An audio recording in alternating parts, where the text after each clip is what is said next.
Assalamualaikum warahmatullahi wabarakatuh. Innal hamdalillah wassalatu wassalamu ala Rasulillah wa ba'd.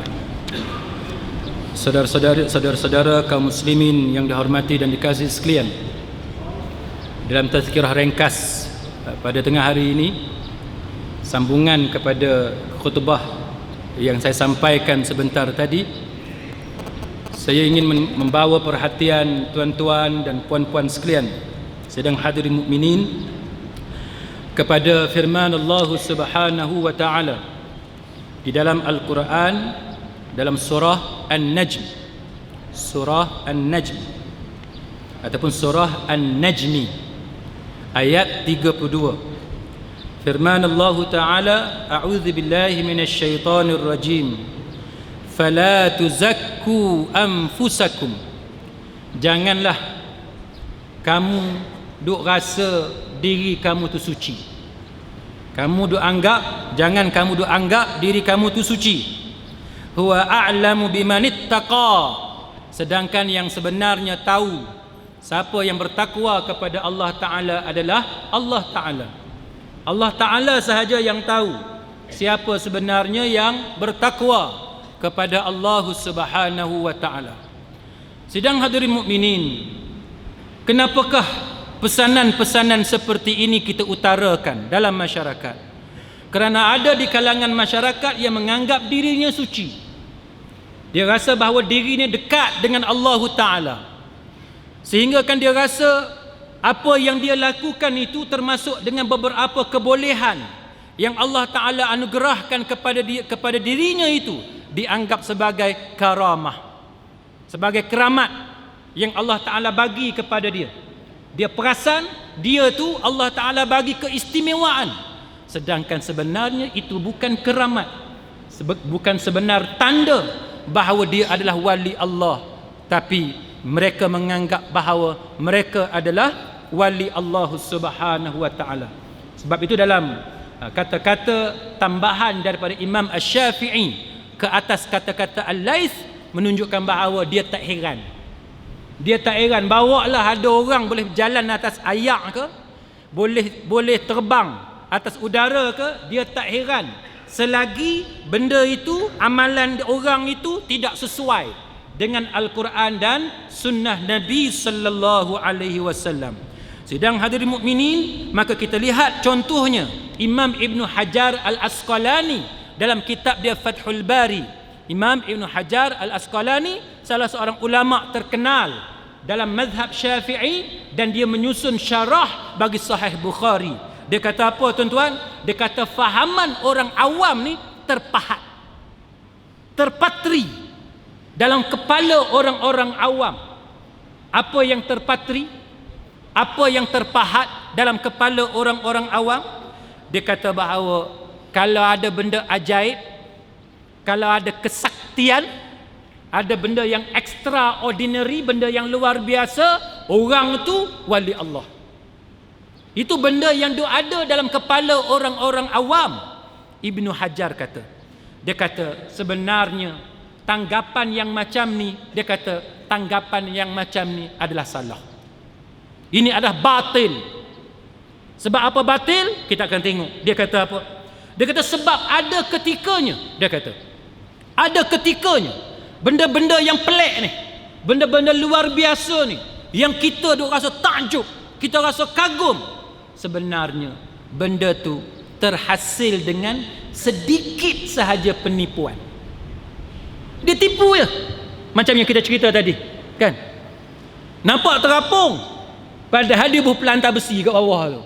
Sebab tu orang macam tu dia tak pakai baju rengkah-rengkah, dia pakai jubah, dia pakai kain balut macam selimut, sebab dia nak tutup pelantar besi kat bawah tu. Tapi kita punya kagum tuan-tuan, oh macam mana dia ni, apa amalan dia, tolong habaq Ustaz, apa amalan kau supaya aku boleh terapung juga. Ni perangai orang kita tuan-tuan, perangai orang kita macam-macam. Muslimin muslimat sekalian, Ibnu Hajar kata apa lagi? Dia kata bukan sahaja melalui penipuan, benda yang pelik-pelik ni dia juga boleh berlaku melalui sihir. Boleh berlaku melalui sihir, black magic, ilmu hitam. Boleh juga berlaku benda pelik-pelik ni melalui bantuan makhluk-makhluk halus dan sebagainya.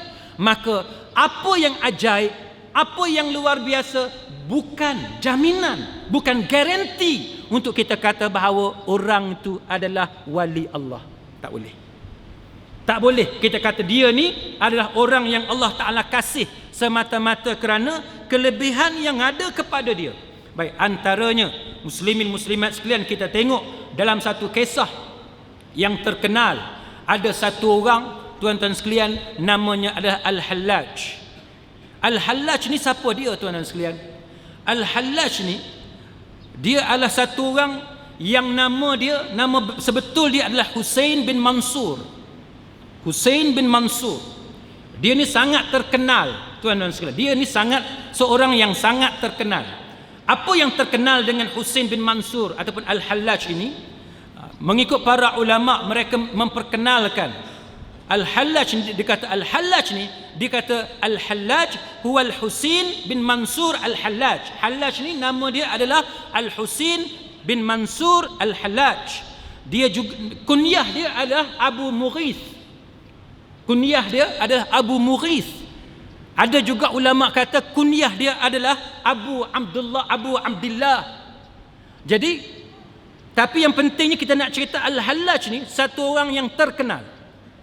Apa yang terkenal dia ni, tuan-tuan sekalian? Dia terkenal dengan adanya benda-benda pelik yang dia boleh buat. Adanya benda-benda pelik yang dia boleh buat. Macam dalam masyarakat kita, tuan-tuan sekalian, kadang-kadang orang bagi tahu dekat kita ada tok bomo siam dekat belah mana-mana, kan? Yang mampu berubat hanya sentuh jari je. Hak sakit belakang hilang terus.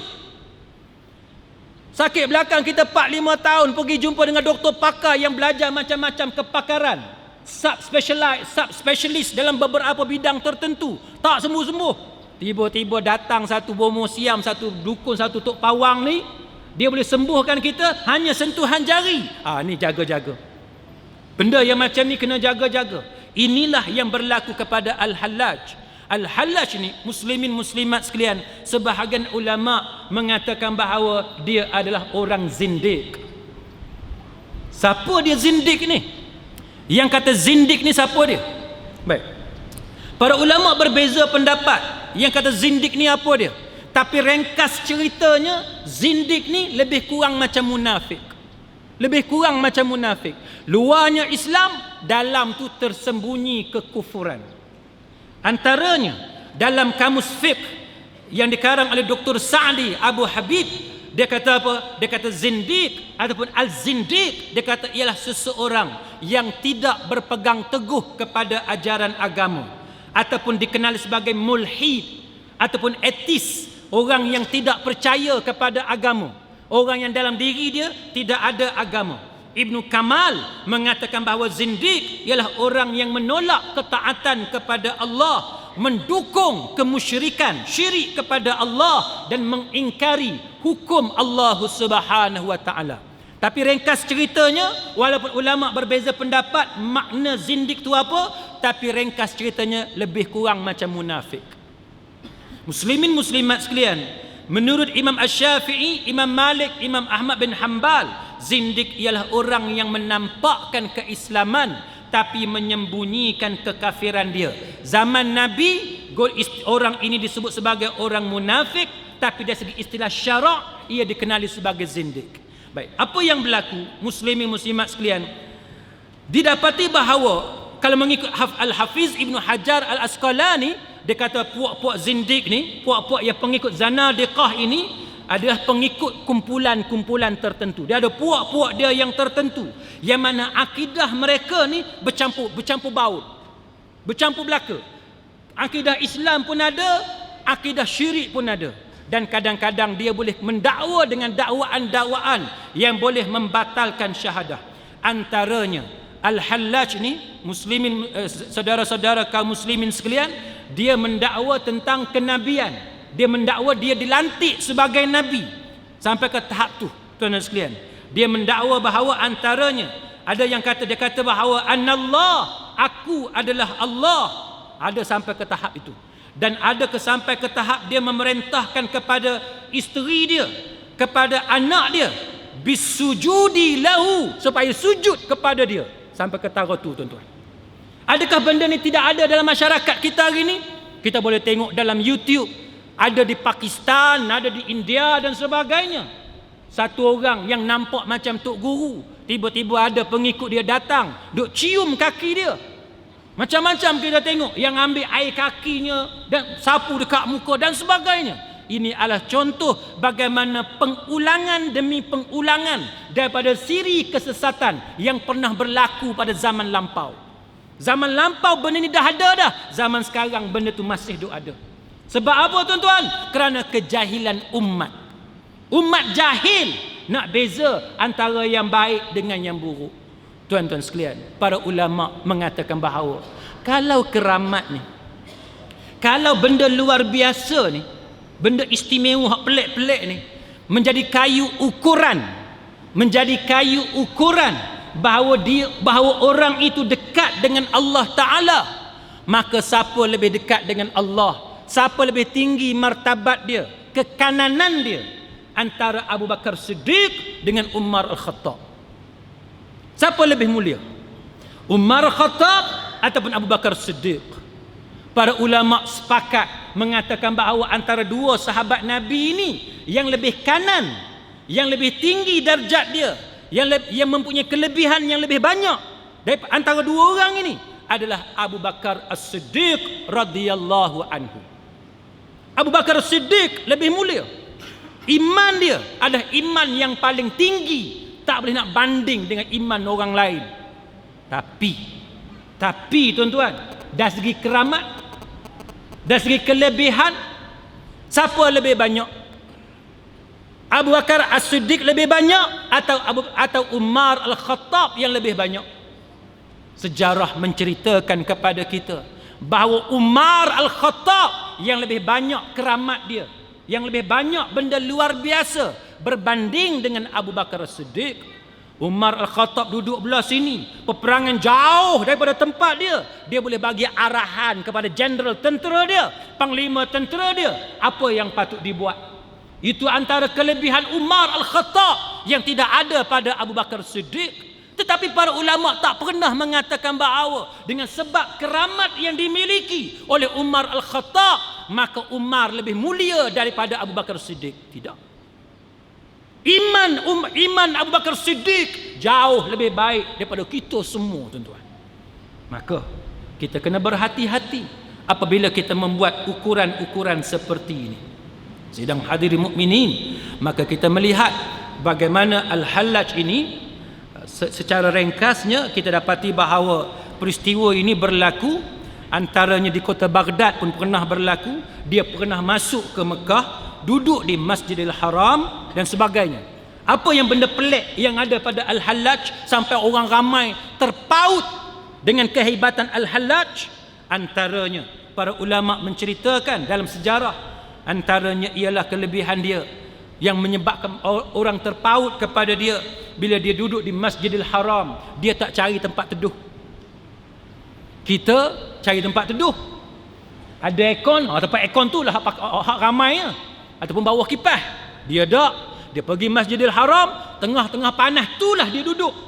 Maka orang tengok, siapa dia ni? Pelik ni. Duduk tengah-tengah panas, di tengah-tengah masjid. Tak kira musim sejuk pun dia lagu tu, musim panas pun lagu tu. Dan dia dengan sengaja memang cari tempat yang paling panas, terik matahari, dia pergi duduk tempat yang macam tu. Tapi dia pada masa yang sama, dia pernah mengaji, pernah berguru dengan beberapa tokoh sufi pada zaman dia. Antaranya Junaid bin Muhammad, Amr bin Uthman Al-Makki, Abdul Hussein An-Nuri dan sebagainya. Tapi semua guru-guru sufi ni menafikan bahawa Al-Hallaj itu sebagai murid dia. Sebab apa? Sebab kesesatan yang dilakukan oleh Al-Hallaj. Sebab apa tuan-tuan? Sebab biasa dalam masyarakat kita ni, orang jahat dia nak nisbahkan diri dia dengan tok guru besar. Konon dia mengaji dengan tok guru tu, kononnya dia mengaji dengan tok guru ni. Pasal apa? Dia nak tutup kesesatan dia. Dia nak tutup penipuan dia, maka dia nisbahkan diri dia kepada orang-orang yang hebat, yang muktabar, yang diterima pakai dalam masyarakat.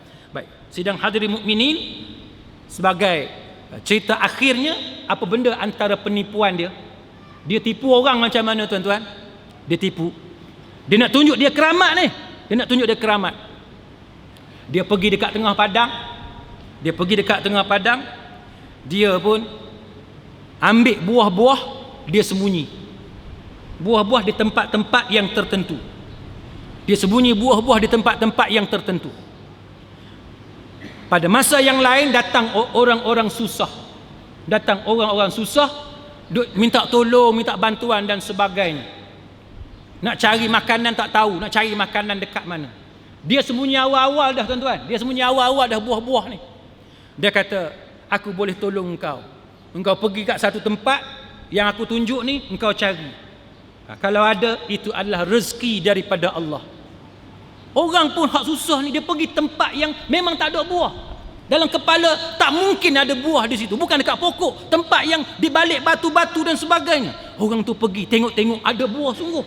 Maka mereka menganggap bila peristiwa ni berlaku beberapa kali, maka masyarakat mulai boleh menerima secara perlahan-lahan bahawa Al-Hallaj seorang wali Allah Ta'ala. Sedangkan dia lakukan itu dengan penipuan. Sebagaimana cerita Piramli, tuan-tuan dah tengok kan? Nuju 4 belalang. Kan dengan anak dia, betul tak? Nuju 4 belalang. Macam tu. Orang anggap dia dianugerahkan dengan sesuatu kelebihan. Maka sidang hadirin mukminin, para ulama mengatakan dia termasuk di antara golongan yang diperdayakan oleh syaitan. Dan sebahagian daripada kekufuran dia kepada Allah Subhanahu wa taala ialah dia mengatakan bahawa dia adalah suci. Dia adalah suci, dia anggap diri dia suci. Dan dia kata bahawa roh Allah masuk ke dalam Isa alaihissalam, kemudian bersatu dengan Al-Hallaj. Dan banyak lagi lah dakwaan-dakwaan dia yang membawa kepada kekufuran. Para ulama sepakat mengatakan bahawa dia kufur kepada Allah Ta'ala, lalu dia dihukum bunuh pada zaman dia. Dia dihukum mati atas kesesatan yang dia lakukan. Jadi sidang hadirin mukminin, sebagai kesimpulan kepada tazkirah ringkas kita pada petang ini, saya ingin mengajak sidang hadirin mukminin supaya kita cek balik apa yang berlaku dalam masyarakat. Jangan kita mudah percaya kepada orang-orang yang kita tak tahu hati budi dia, kita tak tahu pendidikan dia bagaimana, akhlak dia kita tak tahu, tapi dengan hanya 1, 2, 3 perkara yang pelik-pelik yang ada pada dia, dakwaan yang datang daripada dia, terus kita anggap orang ni sebagai orang yang hebat, tok pawang, tok dukun dan sebagainya. Kita percaya, mudah percaya. Dia bawa dengan telurnya, dalam telur tu keluar macam-macam dan sebagainya. Sedangkan itu semua penuh dengan tipu helah. Mudah-mudahan dengan kecerdikan, kebijaksanaan, ilmu yang kita ada, kita gunakan semua itu, dan panduan kita adalah Al-Quran dan sunnah Nabi sallallahu alaihi wasallam. Moga-moga Allah Ta'ala memberikan pahala kepada kita. Wallahu a'lam. Aqulu qawli hadha wa astaghfirullahal azim li wa lakum. Wassalamu alaikum warahmatullahi wabarakatuh.